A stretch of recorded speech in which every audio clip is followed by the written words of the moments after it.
World players all vying for control of the Arctic. At stake, billions in resources and strategic holdings for us and our foes. In this special report, we look at the latest geopolitical flashpoint to arrive on the world stage, why control of the Arctic is so contested, and what it means for Americans if we fail.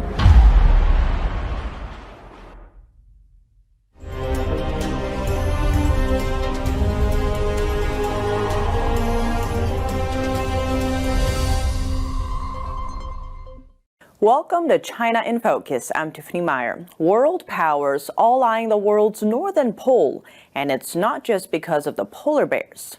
Yeah, it's become, I think, one of the hottest zones of competition there is. With warming waters, the region presents boundless possibilities, but also newfound threats. New polar sea routes are opening up that will allow Russia and China to exploit Russian hydrocarbon reserves that have not yet been tapped, but they are so large and the economics of maritime transport are such that it's become very attractive. That's Rick Fisher, Senior Fellow at the International Assessment and Strategy Center. He notes that nations are taking steps to tap into those new resources. Russia already has a large icebreaker fleet, and China is also getting into the business of building nuclear-powered icebreakers. So both want to make a lot of money as well as benefit from the much closer and more easily accessible oil and gas reserves of Russia. As for these strategic states, Bruce Jones, Senior Fellow at the Brookings Institute and author of To Rule the Waves, How Control of the World's Oceans Shapes the Fate of the Superpowers, points out. This is where Russia now has the largest concentration of its naval power. The United States has begun to return nuclear submarines to the Arctic for the first time since the end of the Cold War. China is deploying repeated scientific missions, which are, frequently dual use. And so this is really becoming a zone of tense military buildup. Now, as for why the Chinese regime would be keen about the Arctic? For China, the Arctic offers a strategic and tactical opportunity were it to conduct patrols of its nuclear missile submarines in the Arctic. It would complicate tremendously the American effort to defend against those submarines, and it could also build submarines with shorter range missiles. Fisher adds that those threats are particularly concerning to America. There would be a shorter route over the North Pole to attack targets in the continental United States. And if the Chinese regime could get that strategic stronghold, what does that mean in case of an attack on the U.S.? Would be advantageous to China in terms of surveillance, being able to monitor the atmosphere and the exoatmosphere over the Arctic, because that would be a major route for its intercontinental ballistic missiles were there to be a nuclear war. It's not clear that Russia has much of an interest in allowing China to set up military bases, but it is very likely that Russia will tolerate an increased Chinese military presence as long as it's directed against the United States. On that last part, what about Russia's interests in the region? If you're Russia and you want to put a nuclear submarine off the coast of the United States, it comes down through the Arctic waters, through what's called the Guyuk Pass, which is the Greenland, Iceland, UK pass. It's a channel of water that separates those countries. So for Russia, it's a very important route to the North Atlantic and to threaten the United States. And given both those powers have a similar goal, they are teaming up and setting aside their differences. They'll come back to competing with each other later. But for now, they have this much bigger fish to fry, which is to try to weaken the West, to weaken the United States. Looking at history, Fisher says we can see just how close that affront could get to the U.S. Defending those submarines was a key mission for the Soviet Navy during the Cold War and remains a very important mission for the Russian Navy. It is likely that China could contribute to the defense of those submarines by helping to tie down American naval forces based in Alaska or on the American West Coast, or, if you will, even Hawaii. Jones notes this is all part of a wider concern. Defending against the combination of naval and long-range strike power that both China and Russia have in substantial measure. The Russian capabilities are so far slightly more sophisticated than the Chinese, but the Chinese are more numerous and rapidly catching up, and in some places surpassing Russian technology. So these are going to be issues of ballistic missile defense. They're going to be issues of submarine tracking. They're going to be issues of naval warfare. Those are the major areas where we're going to have to be worried about Russian and Chinese capabilities. The U.S. does seem to be noticing what's at stake. The State Department recently announced plans to establish an ambassador at large for the Arctic. Jones calls it a step in the right direction. The United States appointing an ambassador is a signal of interest. There's also increasing interest in Northern Command and in the U.S. Department of Defense more generally about the capabilities that are available in the Arctic and what needs to be there in the Arctic. So I think we will see tensions continuing to rise between the United States, its allies on the one hand, and Russia and China on the other.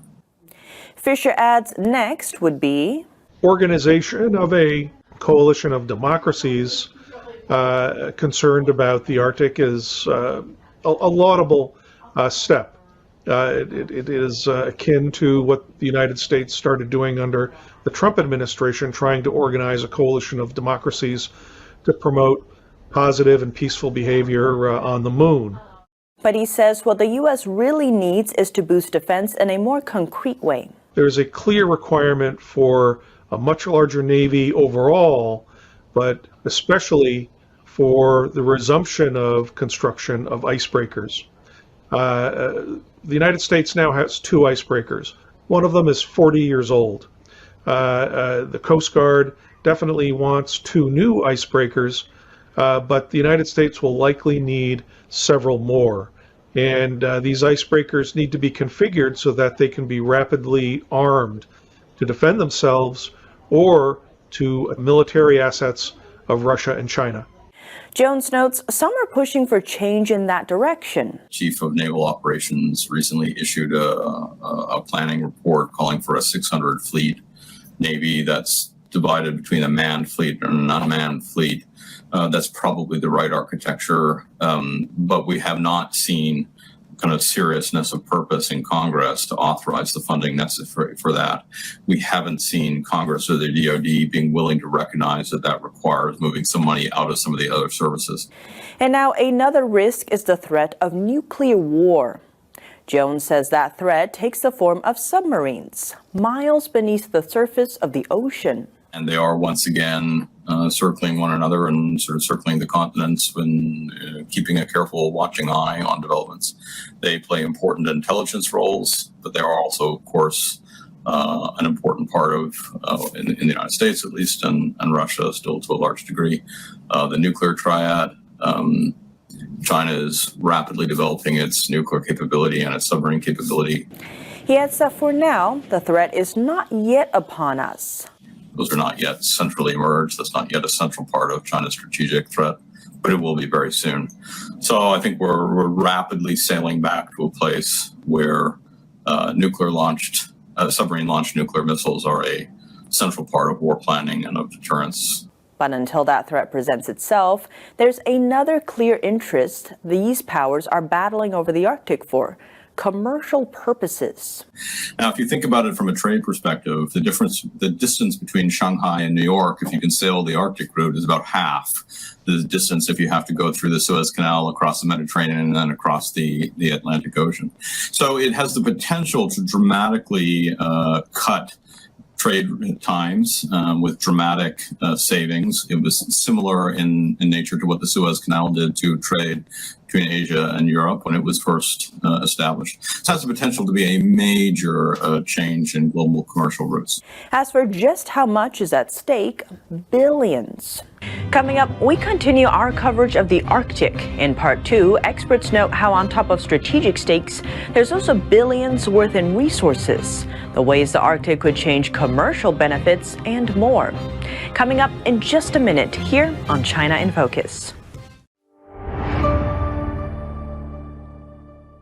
According to a deep dive by the Foreign Policy, the Arctic today already provides over $250 billion in food, minerals, and fossil fuels. And that's only expected to grow. And one country in particular is looking to cash in. Since 2018, China has announced plans for a polar Silk Road, essentially a network of Arctic shipping routes. But we're not there yet. Jones says a polar Silk Road would dramatically shorten trade times and allow China to further consolidate its already overwhelmingly large presence. And looking at just how much China already dominates the sector. The largest port in the United States now is Los Angeles, Long Beach. We've all seen of late sort of pictures of container ships stacked up trying to get in, etc. LA Long Beach processes about 9 million container drops a year. That's moving those large containers on and off, those huge container ships. Shanghai does 42 million a year, and the 4 largest ports in the world after Shanghai are all Chinese. So it just gives you a flavor of how large China looms in global commercial trade and ocean-based shipping, which is, everything we produce and everything we consume ends up in that system at one point or another. So they just play a huge role. Fisher notes if the Chinese regime succeeds, it's not just commercial dominance that's up for grabs. Would be an increase in Chinese flag ships, icebreakers, petroleum transport ships, working with the Russian Navy, and that would also justify China sending its naval forces, when weather permits, into the Arctic region. China already sends occasional missions of its Navy close to Alaska. It did so just about a year ago in a mission that featured one of its largest surface warships, the Type 055 cruiser. But this kind of military display will likely increase by both Russia and China as they both come to further exploit more readily accessible oil and natural gas. But China and Russia aren't the only players in the region. Canada has also been increasing its icebreakers and patrol ships. Out of the world's over 100 icebreakers, nearly 20 belong to Canada. And the Canadian Navy just announced 6 new patrol ships for the Arctic last year. Canada's growing presence there could spell good news for the U.S. That's as the country looks to its allies to help deter joint threats from China and Russia. We require allied support from Japan, especially, from the Arctic countries of NATO, Canada especially. Luckily, we have long-standing strategic defense relationships with those countries, but they need to be improved. They need to have a nuclear dimension as well as a more active Arctic dimension. But overall, the United States needs to move into a more aggressive war footing. How exactly would the U.S. achieve that aggressive footing? We used to have a strategy during the Cold War of being prepared to fight 2.5 wars. Today, we don't have the resources to fight one major war. We need to have the resources to fight 2 to 3 wars again.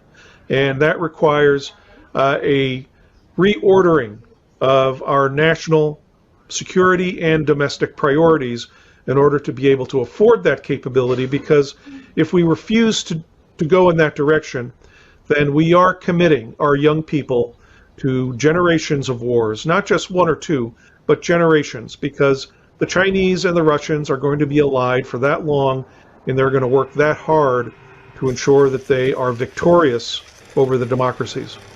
Jones adds, if you think about the kind of crisis management mechanisms that we and the Soviets had during the Cold War, we don't have anything remotely like that now with the Chinese. So if there's an accident or a kind of unintended situation, it could escalate very rapidly, and we don't really have the tools to get things back in the box to de-escalate. So that's a crucial area for investment in what I call guardrails, to put some guardrails around the relationship and invest in that. Both sides recognize, or certainly the United States has recognized the need to do so. China has sort of semi-recognized that, but right now that's not happening. Looking at both the commercial and strategic sides, Fisher says it's not just the waters of the Arctic the Chinese regime has its sights set on. The Chinese have been rapidly developing strategic military relationships with most of the states of Africa. They already have a base in Djibouti. They're looking at Tanzania on the east coast, Nigeria on the west coast. And the Chinese overall political military investment in Latin America continues to move along. And it doesn't stop there. China already has a military space tracking facility in Argentina and wants to try to rearm Argentina in order to make another go at Britain's Falklands Islands. Islands that Britain has really always occupied, and Argentina never. But if there is a war over the Falklands, China will be the major beneficiary regardless of whether Argentina wins or loses, and China will probably get a major military base out of that conflict. Jones adds it's important to take a moment to reflect on how much of our lives run on systems hidden beneath the waves of the ocean's waters. 85% of global trade, 93% of all data moving by sea, and the oceans are the literal weather vane of our changing climate. They are how a changing climate is turning into changing weather, in some cases very severely. So as a race, we need to be, as a species, we need to be paying much more attention to the oceans. In every national context, we need to be paying a lot more attention to what we gain from ocean-based trade, what's at risk, why it matters to sustain naval power, and how to protect vital resources like fish stocks, undersea cables, etc., which are increasingly threatened.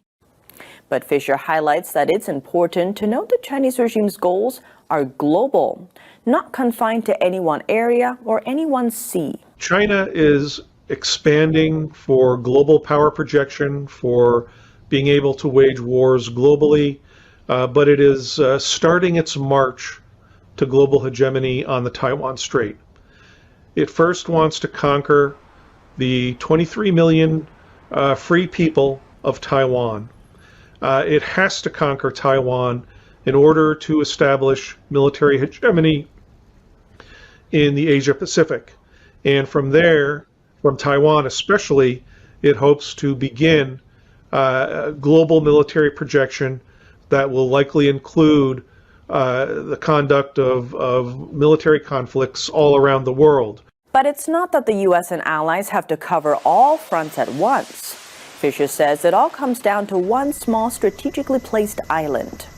But if the United States can halt the Chinese military hegemonistic projection at the Taiwan Strait, if we can deter a war against Taiwan, if we can prevent a Chinese war, a Chinese Communist Party war against Taiwan, then we can set back China's ambitions for global political military hegemony. And that will give us more time to build up our forces on the Earth and in space and on the moon and preserve our freedom. For the concerned citizen wanting to get involved, well, it's very important to listen to your leaders, listen to our leaders.